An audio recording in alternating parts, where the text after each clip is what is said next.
Hello everyone. Today we will start our new chapter that is dual nature of matter and radiation. देखिए सबसे पहले हम लोग बात करने वाले हैं डुअल नेचर ऑफ रेडिएशन की, ठीक है। और फिर नेक्स्ट लेक्चर में बात करेंगे हम डुअल नेचर ऑफ मैटर की, डुअल नेचर ऑफ रेडिएशन की। बेसिकली इस चैप्टर में ना हमने दो चीज़ों के बारे में पढ़ना है।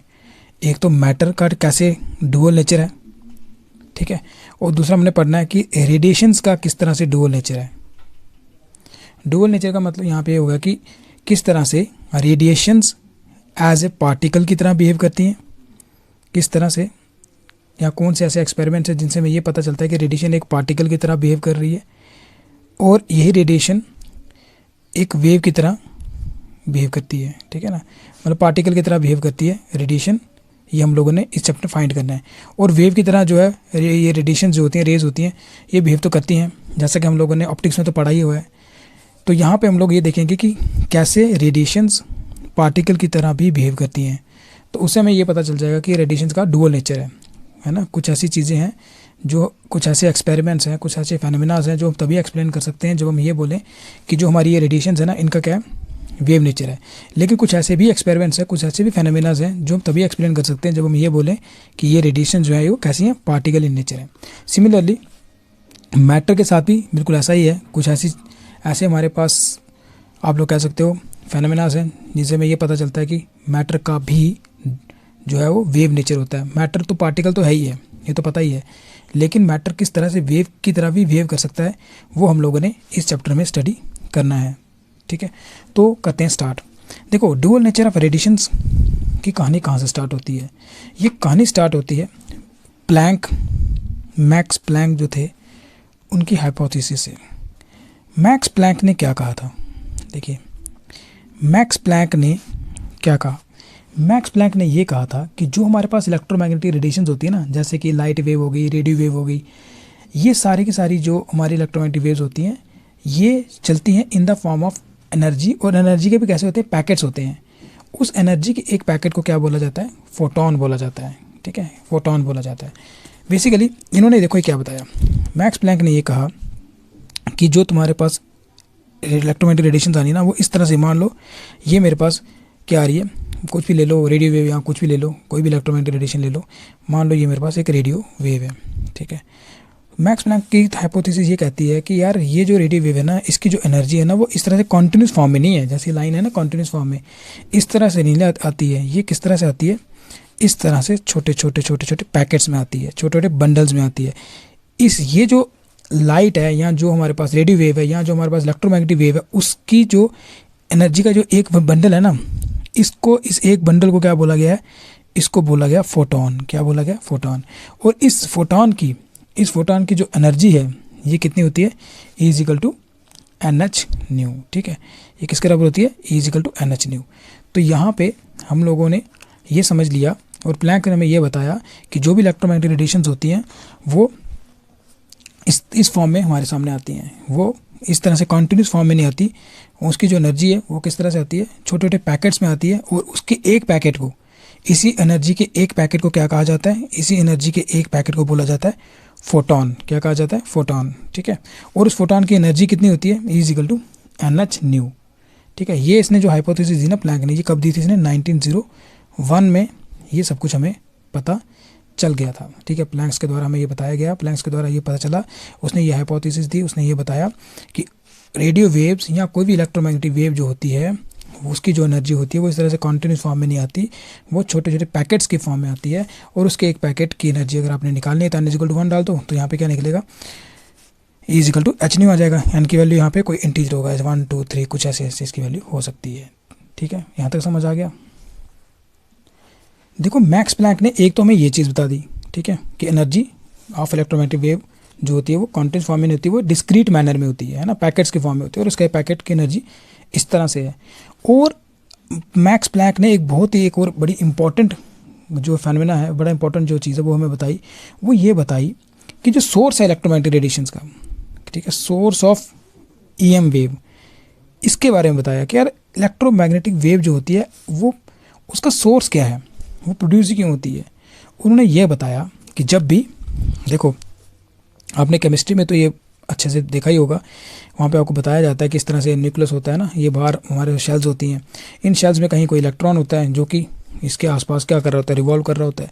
अब इस इलेक्ट्रॉन को जब एनर्जी मिलती है तो क्या होता है, देखो इस इलेक्ट्रॉन को एनर्जी मिलती है तो ये अपने इस ग्राउंड लेवल से जाकर इस एक्साइटेड लेवल में पहुंच जाता है।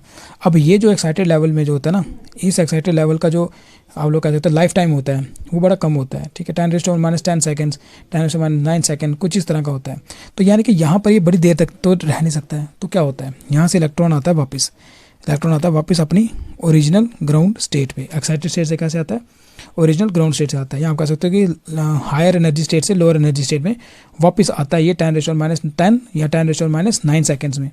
लेकिन आप खुद सोचो इलेक्ट्रॉन गया कैसे था इस लोअर एनर्जी लेवल से हायर एनर्जी लेवल में, इलेक्ट्रॉन गया कैसे, एनर्जी गेन करके, है ना, कैसे भी करके उसने एनर्जी गेन की और फिर ये लोअर लेवल से हायर लेवल पे चला गया। अब हायर लेवल से लोअर लेवल में कब आएगा, ये आएगा, ज़रूर आएगा, बट आएगा एनर्जी जो है वो वापस दे के। ये जो एनर्जी वापस आती है ना बाहर, ये जो एनर्जी लिबरेट करती है, ये जो एनर्जी लिबरेट कर रही है, ये एनर्जी बाहर आती है in the form of EM waves, ये एनर्जी आती है EM वेव्स की फॉर्म में, ठीक है। जैसे यहाँ पे कुछ भी हो सकता है, यहाँ पे ये जो एनर्जी है ये हमारी विजिबल रीजन में भी आ सकती है, ये EM वेव्स, यहाँ आप कह सकते हो एक्सरे की फॉर्म में भी हो सकती है। EM वेव की यहाँ पे कोई भी EM वेव निकल सकती है, ठीक है, वो विजिबल रीजन में आ सकता है, एयर रीजन में आ सकता है, एक्सरे के रीजन में आ सकता है, किसी भी रीजन में आ सकता है। तो यहाँ पर डिपेंड करता है फिर कौन सी शेल से कहाँ पे इलेक्ट्रॉन गिर रहा है, कौन से लेवल से कहाँ से इलेक्ट्रॉन गिर रहा है, किस तरह से गिर रहा है, उस बात पे फिर वो डिपेंड करता है कि किस तरह की EM वेव जो है वो हमारे पास आनी है। बट प्रोसीजर इसका यही है। प्रोसीजर क्या है इसका, सोर्स क्या है इलेक्ट्रोमैग्नेटिक वेव का, कि लोअर जो है या ग्राउंड स्टेट से इलेक्ट्रॉन एनर्जी लेकर हायर इलेक्ट्रॉन एनर्जी स्टेट पे जाता है और फिर हायर एनर्जी स्टेट में या एक्साइटेड एनर्जी जो लेवल है, इसको एक्साइटेड एनर्जी लेवल भी कह सकते हैं, यहाँ पर इसका जो लाइफ टाइम है बड़ा ज़्यादा नहीं होता है, तो उसको वापस आना होता है। जब वापस आता है तो ये कुछ energy in the form of electromagnetic radiation की एनर्जी इलेक्ट्रोमैग्नेटिक रेडिएशन की फॉर्म में ये लिबरेट करता है, छोड़ता है एनर्जी इस तरह से, है ना। और ये जो एनर्जी यहाँ पे इस तरह से आती है, इसी एनर्जी को हम लोग कह सकते हैं कि ये क्या एनर्जी, किस तरह की एनर्जी हमारे पास बाहर आ रही है, किस फॉर्म में बाहर आ रही है, इलेक्ट्रोमैग्नेटिक वेव्स की फॉर्म में ये एनर्जी वापस आ रही है। और यहाँ से यही है सोर्स, ये जो है ना, यहाँ से इलेक्ट्रॉन यहाँ आना वापस आना, यही है सोर्स किसका, इलेक्ट्रोमैग्नेटिक वेव्स का, यही है सोर्स किसका, इलेक्ट्रोमैग्नेटिक वेव्स का, ठीक है, यहाँ तक क्लियर है। तो ये जो है ना, ये प्लैंक्स ने हमें कहा था। अब यहाँ से हमारे पास कहानी शुरू हो जाती है फोटॉन की, यहाँ से हमारे पास कहानी स्टार्ट हो जाती है किसकी, फोटॉन की। अब यानी कि प्लैंक्स ने ये तो कह दिया था कि हमारे पास जो भी इलेक्ट्रोमैग्नेटिक रेडिएशंस आनी हैं उनकी जो एनर्जी है वो कॉन्टिन्यूस फॉर्म में नहीं है, बल्कि कैसी है, डिस्क्रीट फॉर्म में है, ठीक है। और फोटॉन जो है वो एग्जिस्टेंस में आ चुका था। अब हमारे पास पहले कुछ प्रॉपर्टीज़ पढ़ लेते हैं, फिर आगे देखते हैं कि और कौन कौन से फिजिक्स थे जिन्होंने इस पे काम किया और आगे जाके और भी बड़ी सिग्निफिकेंट डिस्कवरीज हुई। थोड़ी सी प्रॉपर्टीज़ देख लेते हैं इसी फोटॉन की। देखो फोटॉन की प्रॉपर्टीज़ क्या हैं, फोटॉन की क्या प्रॉपर्टीज़ हैं। देखो फोटॉन जो है ना, फोटॉन जो है आपको पता है ये है क्या चीज़ है, वही लाइट का ही पार्टिकल है। अब लाइट की स्पीड कितनी होती है तुम लोगों को पता होगी, 3 × 10⁸ मीटर पर सेकंड। तो जाहिर सी बात है फोटॉन की स्पीड भी कितनी है, मतलब फोटॉन भी किस स्पीड से मूव करता है, किस वेलोसिटी से मूव करता है, उसकी वेलोसिटी 3 × 10⁸ मीटर पर सेकंड है, ठीक है। फोटॉन जो है ना वो इलेक्ट्रिकली न्यूट्रल है, फोटॉन जो है वो इलेक्ट्रिकली न्यूट्रल है। ये कोई पॉजिटिव नहीं होता, फोटॉन नेगेटिव नहीं होता, ये कैसा इलेक्ट्रिकली न्यूट्रल है।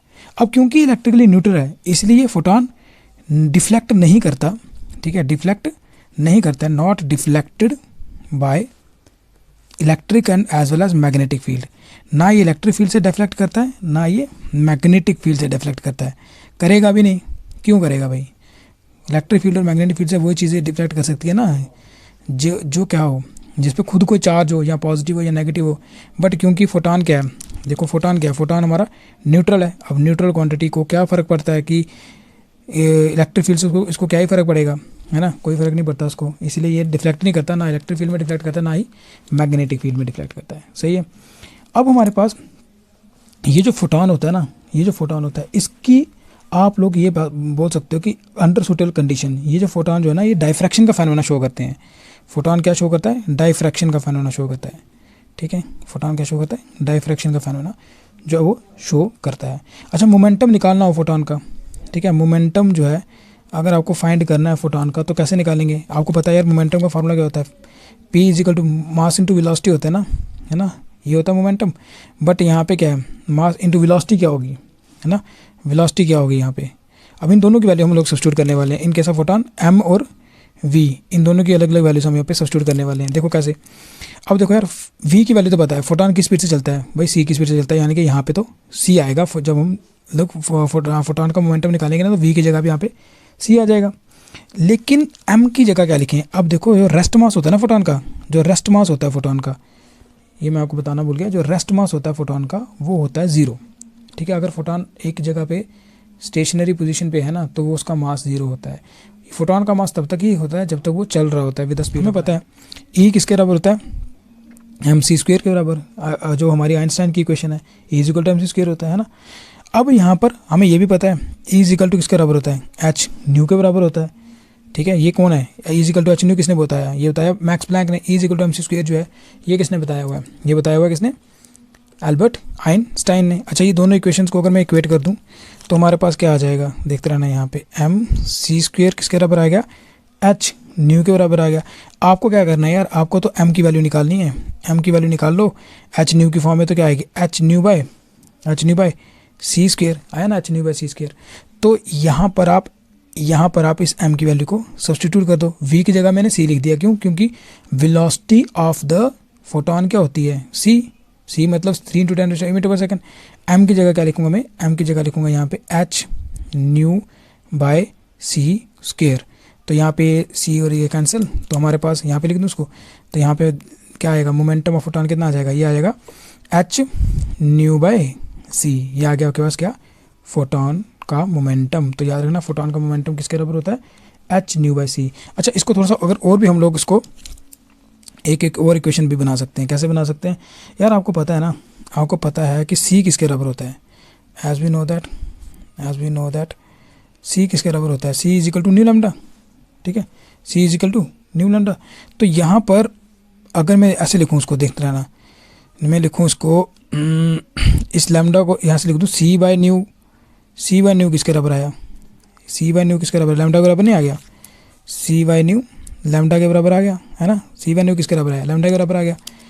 और मैं ऐसे भी लिख सकता हूँ उसको, न्यू बाय c किसके बराबर है, 1 बाय लैम्डा, एक ही बात है, न्यू बाय c किसके बराबर है, 1 बाय लैम्डा, है ना, न्यू बाय c किसके बराबर है, 1 बाय लैम्डा। क्या ये वैल्यू मैं यहाँ पर सब्स्टिट्यूट कर दूँ, ये देखो nu by c equal to 1 by lambda, ये क्या है, ये वही तो है न्यू बाय c, ये देखो ना यार, ये देखो ना, ये क्या चीज़ है, न्यू बाय c है ना, न्यू बाय c किसके बराबर है, 1 बाय लैम्डा। तो फिर मोमेंटम फोटोन का ऐसा नहीं आ जाएगा, देखते रहना, h न्यू बाय c की जगह लिखो 1 by lambda, h by lambda. तो ये भी हम लोग ये इक्वेशन भी लिख सकते हैं, किसमें, इस इक्वेशन से भी हम लोग फोटोन का मोमेंटम जो बता सकते हैं, फोटोन का मोमेंटम हम जो बता सकते हैं। सही है, क्लियर है कॉन्सेप्ट, ठीक है। तो हम लोगों ने कुछ प्रॉपर्टीज़ देख ली फोटोन की। फोटोन का रेस्ट मास 0 होता है, फोटोन की स्पीड कितनी होती है, 3 × 10⁸ मीटर पर सेकंड होती है, फोटोन जो है न्यूट्रल क्वांटिटी है। उसके बाद आप लोगों ने देख लिया कि फोटोन क्योंकि न्यूट्रल है इसलिए वो डिफ्लेक्ट नहीं करता, ना तो इलेक्ट्रिक फील्ड से ना मैग्नेटिक फील्ड से। फोटोन डायफ्रैक्शन शो करता है। मोमेंटम फोटोन का निकालना होगा तो हमारे पास जो सिंपल जो मैकेनिक्स में जो फार्मूला होता है मोमेंटम का, वो होता है मास इंटू वेलोसिटी। यहाँ पे वेलोसिटी जो है वो फोटोन की कितनी होती है, c होती है। तो m की जगह, क्योंकि हम लोग m रेस्ट मास तो इसका 0 होता है, इसलिए एग्जैक्टली ये तो नहीं आएगा ना फोटोन का मोमेंटम। तो इस m की जगह पे हम लोग क्या लिखने वाले हैं, ये देखो यहाँ पर हम लोग यूज़ करने वाले हैं आइंस्टाइन की इक्वेशन, हम लोग यूज़ करने वाले हैं मैक्स प्लैंक की इक्वेशन। दोनों को इक्वेट किया, mc स्क्वायर किसके बराबर आया, h न्यू के बराबर आया, m की वैल्यू क्या आई, h nu by c square आई, ये यहाँ पे सब्स्टिट्यूट कर दी और फिर हमारे पास ये आ गया p is equal to h nu by c। और जैसा हम जानते हैं स्पीड ऑफ लाइट किसके बराबर होती है, c is equal to nu lambda. तो c बाई न्यू किसके बराबर, लैम्डा के बराबर आया, तो न्यू बाई c किसके बराबर आ गया, 1 बाई लैम्डा। ये वैल्यू सब्स्टिट्यूट करेंगे तो मोमेंटम ऑफ द फोटोन हमारे पास क्या आ जाएगा, p is equal to h by lambda. ठीक है, यहाँ तक क्लियर हो गया। ठीक है, तो चलिए अब डिस्कस करते हैं हम लोग फोटो इलेक्ट्रिक इफेक्ट क्या चीज़ होती है। फोटो इलेक्ट्रिक इफेक्ट, देखो ये फोटो इलेक्ट्रिक इफेक्ट एक ऐसा फेनोमेना है जिससे ये पता चला कि हाँ, एक्सपेरिमेंटली ये पता चल गया कि हाँ, जो हमारे पास लाइट है, जो हमारे पास इलेक्ट्रोमैग्नेटिक रेडिएशंस हैं, इनका पार्टिकल नेचर है। कैसे? देखो 1886 में दो फिजिस्ट थे, एक का नाम था लियोनार्ड और एक का नाम था हलवाक बोलो या हलाक बोलो, अब एग्जैक्ट प्रोनाउंसिएशन तो नहीं पता मुझे इसकी। तो लियोनार्ड और हलाक ने क्या किया, इन्होंने कुछ ऑब्जर्व किया। इन्होंने क्या ऑब्जर्व किया, इनकी क्या ऑब्जर्वेशंस थी? इन्होंने ये देखा कि अगर किसी मेटल के ऊपर, ठीक है, खासकर एल्कली मेटल के ऊपर, क्योंकि एल्कली मेटल की जो आयनाइजेशन एनर्जीज होती है ना वो बड़ी कम होती है, तो वहाँ से इलेक्ट्रॉन को निकालना बड़ा इजी था। इन्होंने देखा कि किसी मेटल के ऊपर, खासकर कैसा मेटल, जैसे मैंने तुम्हें बता दिया एल्कली मेटल के ऊपर, जब क्या किया जाए, इलेक्ट्रोमैग्नेटिक रेडिएशंस को हम लोग जब इंसिडेंट करते हैं, इस पर स्ट्राइक करते हैं, तब क्या होता है, ठीक है, तब यहाँ से इलेक्ट्रॉन अमिट होता है, ठीक है, ये उन्होंने ऑब्जर्व किया। अब कैसे इलेक्ट्रॉन अमिट होता है, एक्चुअली वो पूरा एक एक्सपेरिमेंटल सेटअप था। इलेक्ट्रॉन अमिट होना मतलब इलेक्ट्रॉन निकलेगा तो क्या होगा, करंट बनती है, और वो करंट एक्चुअली हम मेज़र की थी, तभी पता चला था इलेक्ट्रॉन निकलेगा, वरना ऐसे कैसे पता चलेगा? इलेक्ट्रॉन को कोई देख थोड़ी ना सकता है। ऐसा थोड़ी था कि उन्होंने ये ले लिया कोई एल्कली मेटल, इलेक्ट्रोमैग्नेटिक रेडिएशन निकाली और यहाँ से इलेक्ट्रॉन जा रहे हैं और आपको दिख रहे हैं, ऐसा नहीं हुआ। क्या हुआ, लियोनार्ड और हलबर्ग ने क्या किया, एक पूरा एक्सपेरिमेंटल सेटअप है, वो हम लोग उसको भी डिस्कस करने वाले हैं, कैसे वो क्या पूरा एक्सपेरिमेंटल सेटअप था।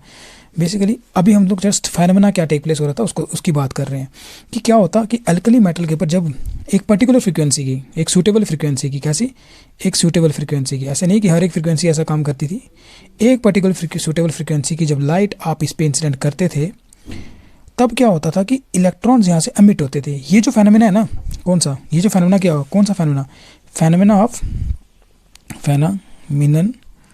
ऑफ एमिशन ऑफ इलेक्ट्रॉन्स, ऐसे बोल सकते हैं ना, phenomena of emission of electrons निकले, emission of electrons from the surface of metal. कहाँ से निकले, मेटल की सरफेस में से, from the surface of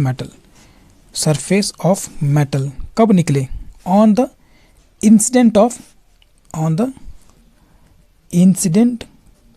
of suitable EM waves of suitable frequency या EM radiation of suitable frequency. जब एक सूटेबल फ्रीक्वेंसी की इलेक्ट्रोमैग्नेटिक रेडिएशन हमें इस पे इंसिडेंट की, जब सूटेबल फ्रीक्वेंसी की इलेक्ट्रोमैग्नेटिक रेडिएशन हमें इस पे इंसिडेंट की, तो यहाँ से इलेक्ट्रॉन अमिट हुए। ये जो फेनोमेना है ना, ये जो फेनोमेना है, इसी फेनोमेना को बोला गया फोटो इलेक्ट्रिक इफेक्ट। इसी फेनोमेना को बोला गया फोटो इलेक्ट्रिक इफेक्ट। ये फेनोमेना जो था, इसी फेनोमेना को बोला गया फोटो इलेक्ट्रिक इफेक्ट, ठीक है, you got the point. What is photo electric effect? It is a phenomena of emission of electrons का अमिट होना, कहाँ से, फ्रॉम द मेटल सरफेस। कब, लेकिन जब एक सूटेबल फ्रीक्वेंसी की इलेक्ट्रोमैग्नेटिक रेडिएशन इस पे स्ट्राइक करे। इस फेनोमेना को क्या बोला गया, फोटो इलेक्ट्रिक इफेक्ट। ये डिस्कवर किसने किया, डिस्कवर किया था किसने, लियोनार्ड और हॉलबर्ग ने। इन दोनों ने इसको डिस्कवर किया, इन दोनों साइंटिस्ट ने फोटो इलेक्ट्रिक इफेक्ट को डिस्कवर किया था।